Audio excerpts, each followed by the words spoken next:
आज आपको एक ऐसे फंड के बारे में बताता हूं जिसने पिछले एक साल का पास्ट का रिटर्न देखे तो भाई साहब 57 करीबन 57% का सीएजीआर दिया। वही निफ्टी इंडेक्स की बात करें तो करीबन 3.85 नेगेटिव परसेंट का रिटर्न दिया। और पिछले 3 साल की बात करें तो भाई साहब 34-34.5% का सीएजीआर।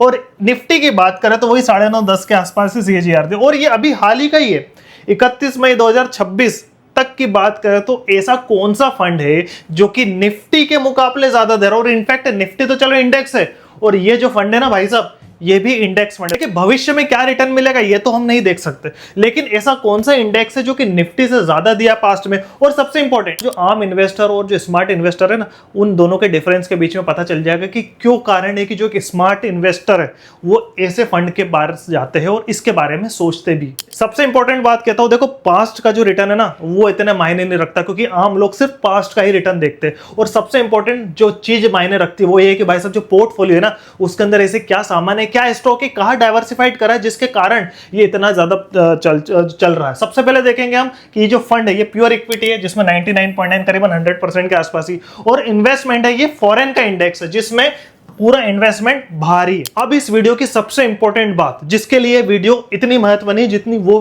बात इंपॉर्टेंट है। देखो दो टाइप के इन्वेस्टर होते हैं, एक होता है आम इन्वेस्टर और एक होता है स्मार्ट इन्वेस्टर। आम इन्वेस्टर क्या होता है भाई साहब, 200 500 1000 2000 की एसआईपी चल रही है, large cap, mid cap, small cap, flexi, value, फलाना डिमका में चल रही, छोड़ दिया, गोल बनाया या नहीं बनाया जो भी है भाई साहब बस चल रही। एक होता है एक स्मार्ट इन्वेस्टर, वो क्या सोचता है भाई साहब मैं थोड़ा इनसे आगे बढ़ूं और सोचूं कि क्या ऐसे कोई फंड होते हैं जो कि भारत को छोड़ के दूसरे मार्केट में लगाते। क्योंकि देखो आपने देखा हो कई इन्वेस्टर ऐसे हैं जो भारत का मार्केट, कई बार ऐसा होता है कि भाई साहब भारत का मार्केट अच्छा प्रदर्शन नहीं करता, हो सकता है अमेरिका कर रहा हो, अमेरिका का अच्छा नहीं कर रहा हो, चाइना का कर रहा हो, ताइवान का नहीं कर रहा हो, ये कर रहा हो, तो कई बार यही होता है। और जो बड़े इन्वेस्टर आपने देखा होगा, शंकर शर्मा, जब भारत का मार्केट बहुत अच्छा था अल्टीमेटली वो स्मॉल कैप में ही लगाते। जितने भी इंटरव्यू देखे उन्होंने कहा था कि भाई साहब मुझे यहाँ का मार्केट अच्छा लग रहा है, तो भारत में से पैसा निकाल के उन्होंने उस मार्केट में लगाया। इनफैक्ट अगर आप विजय केडिया की भी बात करें तो उन्होंने कुछ पैसा चाइना मार्केट में लगाया था म्यूचुअल फंड के थ्रू, ईटीएफ के थ्रू। तो बड़े जो इन्वेस्टर है ना, अगर वो प्योर इक्विटी में इन्वेस्ट करते तो सिर्फ एक कंट्री में बंद के नहीं रहते, वो सोचते हैं कि यार और कहाँ का अपॉर्चुनिटी।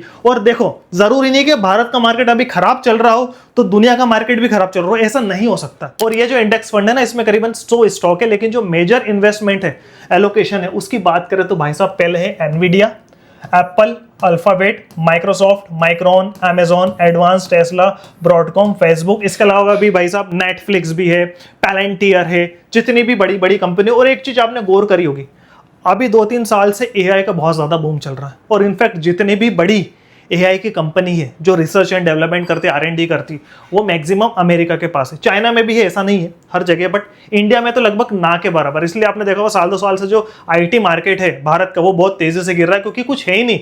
हमारा मैक्सिमम आईटी मार्केट डिपेंडेंट है ओवरसीज पे, अमेरिका में। वहां से भाई साहब ठेका मिलता तो हम करते थे। हमारा भारत का जो मार्केट है आईटी का वो ठेकेदार है, कॉन्ट्रैक्ट का काम करते हैं, ठीक है, कॉन्ट्रैक्ट मिला कर रहा। अब वही काम भाई साहब एआई कम समय में कर रहा है, कम कॉस्ट में कर रहा है, तो भारत को क्यों देंगे। तो इसलिए ये सारे प्रेडिक्शन लग रहे हैं और ये सब करने के बाद आईटी का स्टॉक थोड़ा गिर रहा है। तो यहाँ पर एक अपॉर्चुनिटी हो सकती है कि आने वाले समय में एआई का अगर बूम है तो ये जो कंपनियां दिख रही इसमें से कितनी एआई की, और ऐसी बहुत सारी एआई कंपनी जो इसमें है। इस वीडियो के आखिर में फैक्ट शीट भी आएगी पूरी इस फंड के बारे में, तो आप विस्तार से स्लो स्किन करके देख सकते हैं। तो ये फंड आया कब भाई साहब, ये फंड आया है 18 अक्टूबर 2021 में, करीबन 4 से 5 साल इसको हो चुके।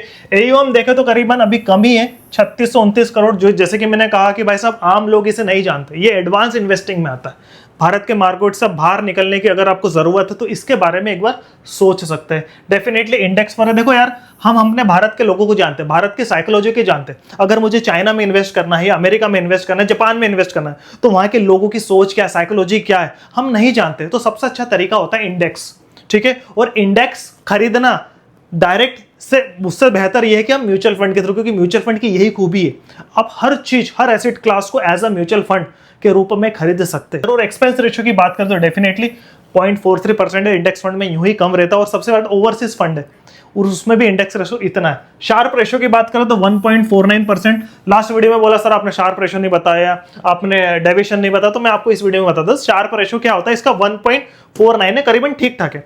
आमतौर पर शार्प रेशियो होता है कि भाई साहब कोई अगर फंड कितना जोखिम लेके कितने रिटर्न बनाने की पॉसिबिलिटी कर रहा है।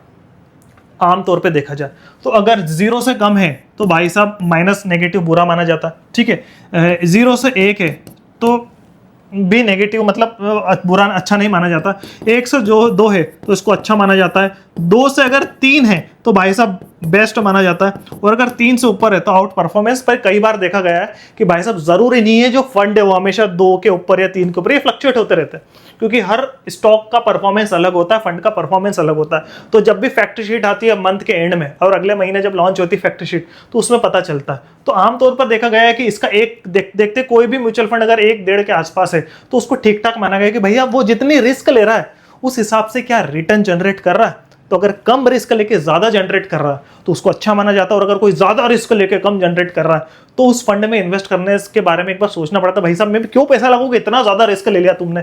इसलिए जितने भी स्मॉल कैप जो मिड कैप रहते हैं ऐसे फंड रहते हैं कंजर्वेटिव, उसमें थोड़ा सा शार्प रेशो देखना पड़ता है। स्टैंडर्ड डेविएशन की बात करें तो भाई साहब इसका 17.29%, ठीक, पिछले 3 साल का एनुलाइज्ड स्टैंडर्ड डेविएशन होता है कि भाई साहब इस फंड ने पिछले 3 साल में कितनी उठा और पटक करी, मतलब वॉलेटिलिटी। तो इसकी वॉलेटिलिटी देखे तो भाई साहब पिछले 3 साल की एनुलाइज देखिए तो एवरेज सालाना ये 17-18 के आसपास ऊपर नीचे एक रेंज। कुल मिला के जो स्प्रेड होता है ना स्टॉक मार्केट में कि स्प्रेड किसी स्टॉक का कितना ऊपर गया कितना नीचे गया, वो एक वॉलेटिलिटी के नाप में देखा गया तो करीबन 17-18% के आसपास। तो ये जो फंड है ये एक इंडेक्स फंड, और सबसे अच्छी बात है आप इसमें एसआईपी भी कर सकते हो, 500, 700, 800, 1000 से ज्यादा की लमसम में इन्वेस्ट कर सकते हो। और सबसे इंपॉर्टेंट देखो ये एडवांस इन्वेस्टर के लिए, इसलिए जो ड्यूरेशन है ना सीधी सी बात है स्टॉक मार्केट, और जहां स्टॉक मार्केट या इक्विटी की बात आ जाती है मिनिमम 3 या 5 साल से कम इन्वेस्ट करने का नजरिया होना ही नहीं चाहिए। इनफैक्ट मैं तो कहता हूं 5-7 साल से ऊपर ही करना चाहिए अगर आपके पास इक्विटी का सोच रहे हो, क्योंकि इसमें रिस्क रहती है। इक्विटी जहां आ गई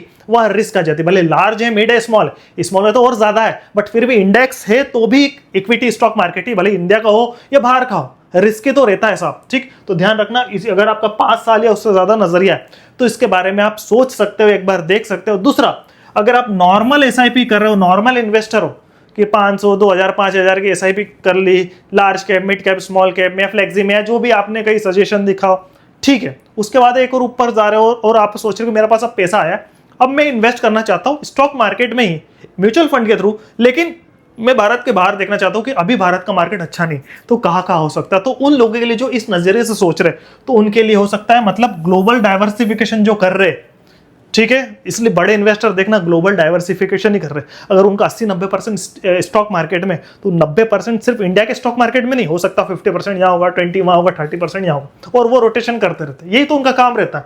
तो इस जो फंड का नाम है वो इंडेक्स फंड है, और इस फंड का नाम है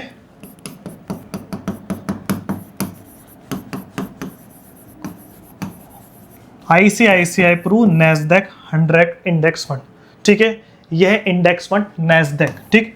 हमारे यहाँ का इंडेक्स क्या है, निफ्टी, सेंसेक्स, ठीक है, जो भारत के मार्केट को दर्जा।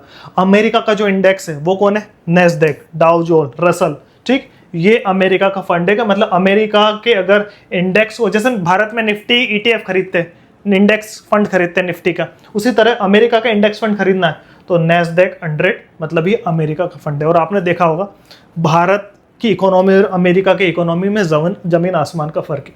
कुछ भी कर लो आप, अगर आप डाटा देखोगे, फैक्ट देखोगे ना, तो जितनी भी डेवलपमेंट R&D रिसर्च करने वाली कंपनी है, AI की कंपनी मैक्सिमम अमेरिका में, ठीक है। तो मैं यूं नहीं कह रहा हूं कि इसमें ज्यादा रिटर्न मिलेगा इसमें कम मिलेगा। मेरा इस वीडियो बनाने का मकसद ये है कि अगर आप एक एडवांस इन्वेस्टमेंट तरीके में आ गए, या इन्वेस्टर में अगर आप माइंडसेट में आ गए, तो आपको भारत के बाहर कदम निकालने का एक बार सोचना पड़ेगा। इसको अभी 4 से 5 साल हो गए, इसका 1 साल 2 साल 3 साल का जो परफॉर्मेंस है काफ़ी बेटर है ग्लोबली देखा जाए तो इंडिया के मुकाबले, बट फिर भी ये थोड़ा सा रिस्की है। तो मेरा ये वीडियो बनाने का मकसद ये नहीं था कि आप ये फंड ले लो, नहीं, मैं सजेस्ट नहीं कर रहा हूँ। इस वीडियो बनाने का मकसद ये था कि भाई साहब अगर आप आम इन्वेस्टर है और अगर आप स्मार्ट इन्वेस्टर बनना चाहते हो, भारत से एक कदम बाहर निकालना चाहते हो, तो इस फंड के बारे में एक बार सोच सकते हो, देख सकते हो, रिसर्च कर सकते हो। तो अगर आपकी इसमें SIP चल रही है, इन्वेस्टमेंट चल रहा है, तो अच्छी बात है। अगर आप करना चाहते हो तो एक बार थोड़ा रिसर्च करके इसमें इन्वेस्ट करें, अच्छे एडवाइजर से सलाह लेके। और साथ में अगर आपका कोई सा दूसरा फंड चल रहा है